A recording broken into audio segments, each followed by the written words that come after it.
Hi folks, monthly update for January. We're already sitting here on the 9th of February, so it's a wee bit late. You got my knee surgery on the 1st of Feb to thank for that. I kind of sat out a few days that I normally would have done this video, but better late than never. We're going to talk about some stats, some thanks, the Rugby World Rankings a little bit, which have been slightly affected by the Six Nations, which got underway this weekend just past.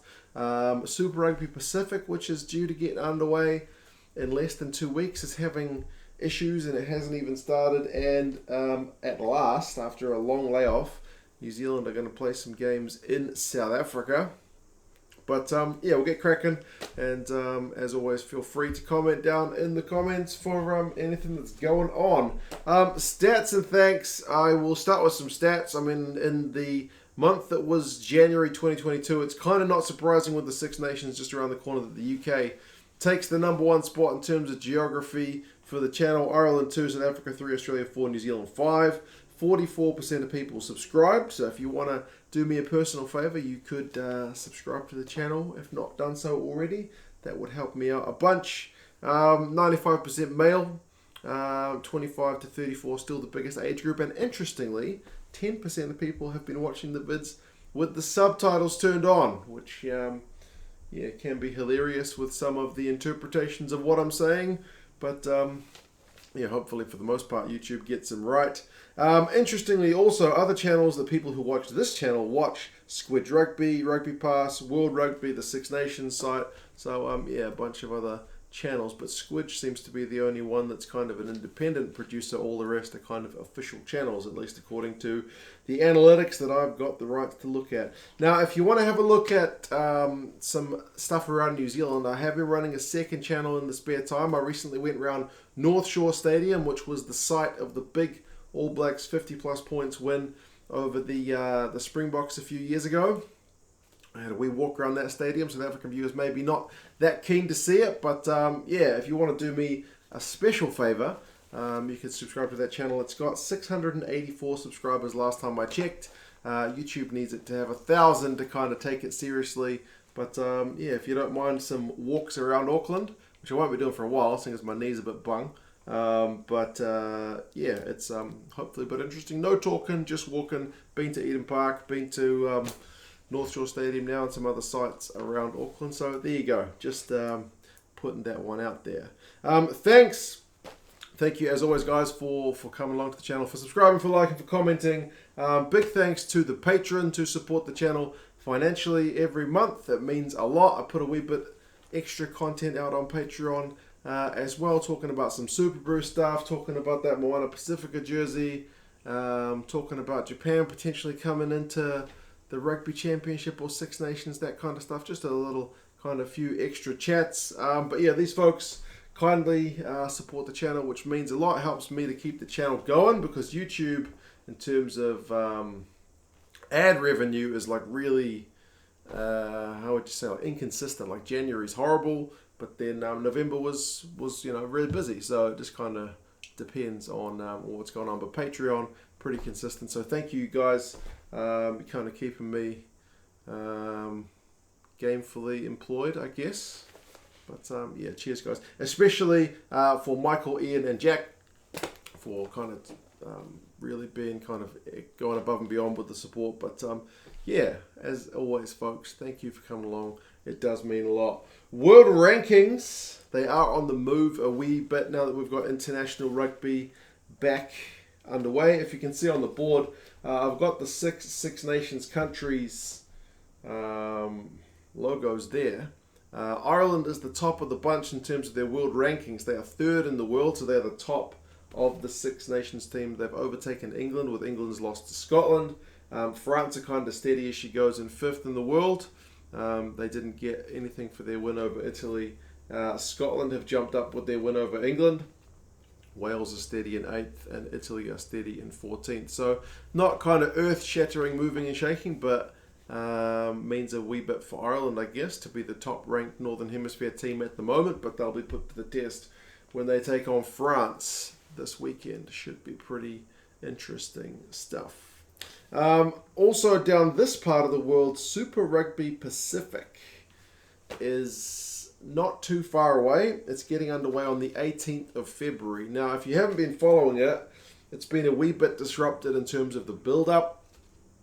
New Zealand is slowly building its COVID-19 numbers across the country, and there's a general acceptance that the numbers are going to kind of, go crazy and then hopefully come back down. And to, I guess, counteract the chance that players get infected, the 6 New Zealand-based teams, now that we've got Moana Pacifica there, have gone into a bubble down in Queenstown, which is a pretty nice place to be, pretty picturesque. But essentially instead of playing any games with crowds at their normal places, they're going to play the first few rounds in Queenstown, essentially in a bubble. I think the government's current restrictions on gatherings means we wouldn't be able to play with crowds anyway, because I think it's like 100 people limited to any one place. So that's kind of not ideal. And the Blues CEO has come out and said, financially, the way it currently is will only mean mitigating the losses rather than being able to kind of get any kind of profit out of things. So it's one of those balancing acts between health and safety and the companies or whatever being able to make some money. So we'll kind of see how that one plays out. I think the current outbreak is going slower than many people predicted. I don't follow it a heck of a lot, but it's going to be weird seeing the games behind closed doors. I think if you've seen the Six Nations last year compared to this year, it's night and day difference when they do get a crowd. So fingers crossed they can sort something out. I know during the last outbreaks they were able to at least get some fans through in different parts of the stadium. I don't know. There has to be a smart approach, surely. I don't know.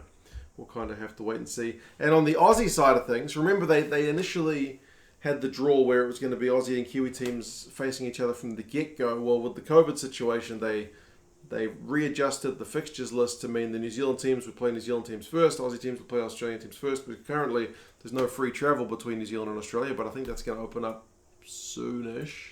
But the Aussies got their own troubles, and that they're talking about potentially going ahead with games if there are COVID outbreaks, but like having uncontested scrums, like if they have to call their 6th choice tight head prop who's a club rugby player, they don't want to put him up against, maybe a full international player, so they're going to do uncontested scrums. Potentially, it's not guaranteed, but they're floating that idea over in Australia because the Reds have had a wee COVID outbreak of their own. So Dave Rennie, I don't think, is particularly chuffed. Harry Johnson-Holmes is not chuffed. He's an Australian prop for the Waratahs. So, it's all a bit of a shambles at the moment, but it's a situation beyond many people's control.